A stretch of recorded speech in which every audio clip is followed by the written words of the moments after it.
Hi there, it's Corinne from Celestine and the Hair here. I heard the makers were doing these new eco felting pads, so I ran off to buy one, and at the same time they'd sent me a little one to try out and maybe do a little review. So I thought I would film it because it's quite hard to imagine. So they're called earth-friendly felting mat, and there's two mats with this one, a firm base and a soft top mat, and it comes with instructions on how to use it. So here's the big one. This is the A4 large one. It comes in a biodegradable bag, which is really nice, and when you unwrap it, you get these two things here. Now I'll show you on the small one, which I tried out already, so it's looking a bit messy.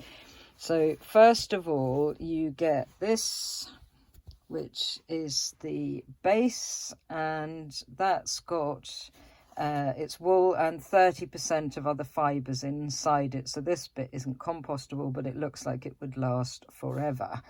So you get this bit, and then you get a softer one, which you can feel is much softer, to put on the top.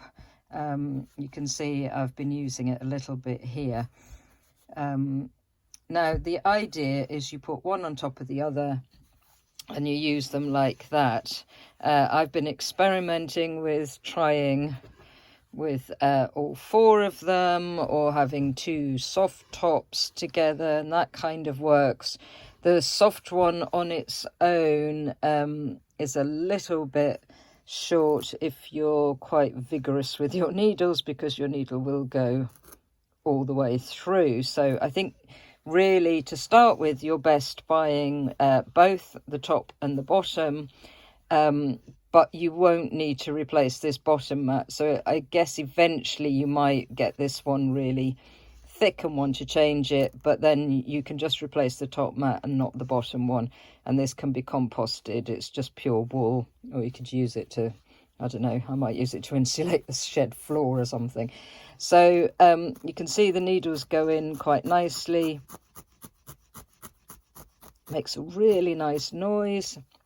They recommend that you can felt them together a bit if you want, but personally I don't think that's a problem. The other thing, let's see, sorry, my desk is a bit full of stuff there, that's better.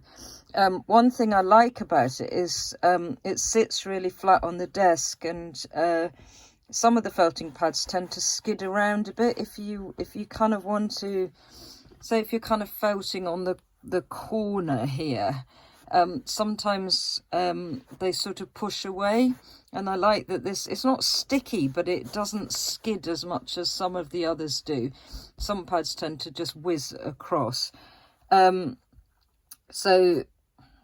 I don't know if you can see, I've got my fingers in the way because I'm left-handed. Felts quite nicely. You can do 2D on it. If you just did that, works absolutely fine for 2D.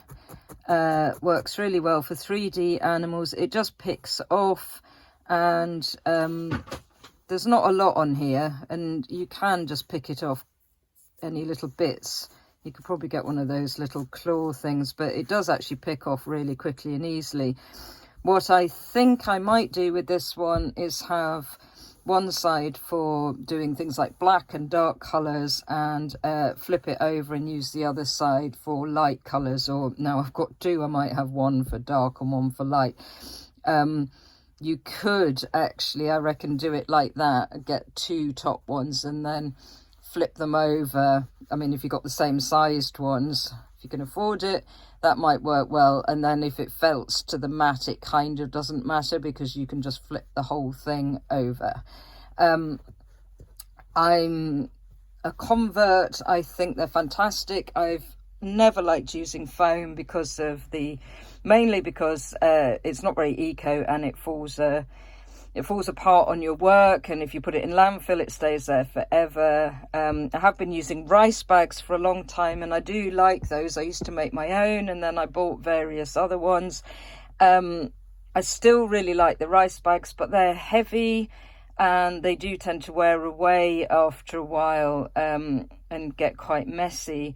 When I'm doing workshops, trying to carry around 10, kilogram rice bags, it gets quite bulky and quite heavy, and I have to spend time putting rice in them, and I tend to make a complete and utter mess.